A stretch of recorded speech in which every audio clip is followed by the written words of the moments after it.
everybody. Today I will try to draw an analogy about this bottle of water that I was served during dinner last night. I will come back to this later, so please bear with me. It's a really pleasure to be here today. My warmest thanks to NATO and Mitch Neuhauser for inviting me to speak and for putting this together, this fantastic Cinemacon event. When we talk about growth potential for the film industry in international terms, new and growing markets are always at the top of the agenda. And let's be honest, Sweden and the Nordics don't really fit those criteria. The Swedish market is moving beyond mature, and the Swedish box office revenues accounts for less than 1% of the global market today. And we have around 1,000 screens in our territory. However, and this is the point I will try to make here today, our experience in the Nordics may actually be quite useful for tackling some of the growth challenges that face the global cinema business today. What it boils down to is to redefining our perception of exclusivity. Many people think of Sweden as a country with cold weather, high taxes, a gloomy crime writers, or of brands like IKEA, Absolut Vodka, Volvo and ABBA.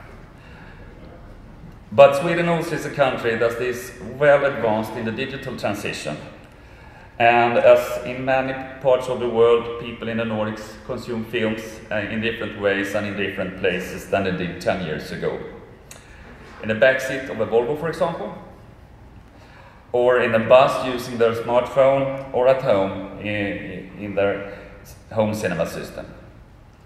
The first screen, as we know, has been supplemented by a second screen and a third screen. And according to Apple and Google's R&D teams, we soon will have the fourth screen on our wrists and as well as a fifth screen in our eyeglasses.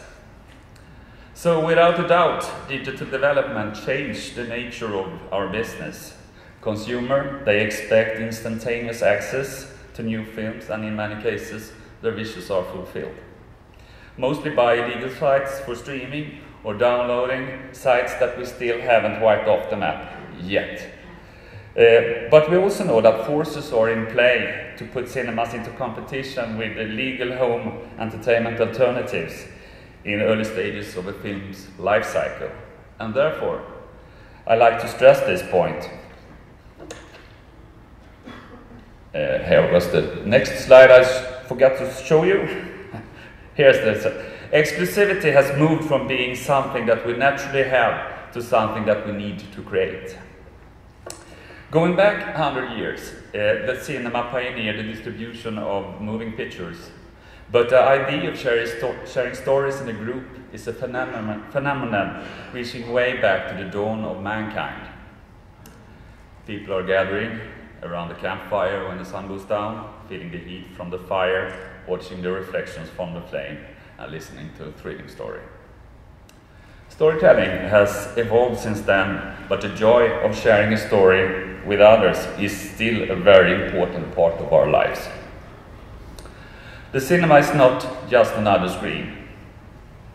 Going to the movies is a night out in town, and a place that people meet and experience things together. This is what we need to provide, and in many places we already do so. I would say that the cinema actually is a front runner in terms of adapting the new normal in the media business today. So rumors of our demise couldn't be more exaggerated. Getting back to my example about the water bottle. The challenge for us is not in producing the water, but in creating the package and the context that what consumer want to pay for. And we want them to pay more for the bottled water that we sell than they pay for the tap water at home. So in short, we need to move from just selling film screenings to selling exclusive cinema experiences. I will give you a couple of examples of how we try to accomplish this although I'm not suggesting that we actually pioneered this development in any way. It's often so that I say that the pioneer, that's the guy with his nose in the dirt and 2 arrows on his back. Differentiating experiences. We see a long-term trend of large cinemas introducing VIP sections with larger and more comfortable seats, priority entrance, age limits, and a separate bar. We have introduced this type of seating in a couple of our cinemas, and our goal is to expand this concept. Another general trend in the cinema world today is to differentiate between types of audiences. For instance, by labeling movies according to the target groups. We are adapting this trend and have created a separate brand for art house films. We call them Wild Strawberries. And that's after the classic Ingmar Bergman film of the same name. What else can you do in Sweden?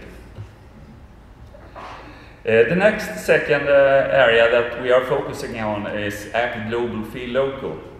Today's moviegoers expect experience and an atmosphere beyond what they can achieve at home. And this goes deeper than just investing in the latest picture and sound technology, like 3D, high frame rate, 4K resolution, etc., etc. For us, this means that interiors are becoming more exclusive again, seats are numbered and bookable in advance. We have also started to use presenters. That's a person who welcomes the audience and introduces each movie at the cinema. Many of our visitors can testify that this is a highly appreciated initiative. The last focus area I like to mention is creating places to meet. We have put this trend at the core of our strategy and are focusing our efforts and investment on cinemas with prime meeting point locations. And for example, one of our oldest and best located cinema in downtown Stockholm, Rigoletto, has been expanded with a fine dining restaurant. Apart from adapting these trends, SFB has put a lot of effort in our ticket sales. In spite of what I told you about before, about the pioneers, actually in the late 90s we actually did pioneer. We did pioneer the online sale tickets of reserved seating through our website, and the vision was to put the box office in every Swedish household. Today, 2/3, 67% of all our tickets are sold this way. We are also expanding to this goal to include putting a box office in everyone's pocket. And in 2008, we launched a ticket app for smartphones. Today, 5 years later, the app has been downloaded by almost half of all smartphone users in Sweden. In conclusion, due to the business environment that we are facing, we need to invest in the cinema experience. The cinema of tomorrow is cozier, more comfortable, and better looking than yesterday's cinema. It's located near a nice meal or a drink, and it's always located where people meet. In closing, I want to thank our friends in the emerging markets. The BRIC countries have doubled their box office takings over the past 5 years, and it has made it possible to invest even more in producing new films, and thereby secure and increase admission in mature markets as well. I would also like to give some well-deserved credit to our film producers. The stories and experiences you create are watched and loved from Arkansas to Johannesburg, from San Francisco to Tokyo. This is a truly amazing achievement. I'm thinking of some of last year's global successes like The Avengers, Skyfall, Dark Knight Rises, The Hobbit, Ice Age 4, Madagascar 3, and Ted. Without your films, our water bottles would definitely be a lot harder to package and sell. So thank you all for very kind attention today. Thank you.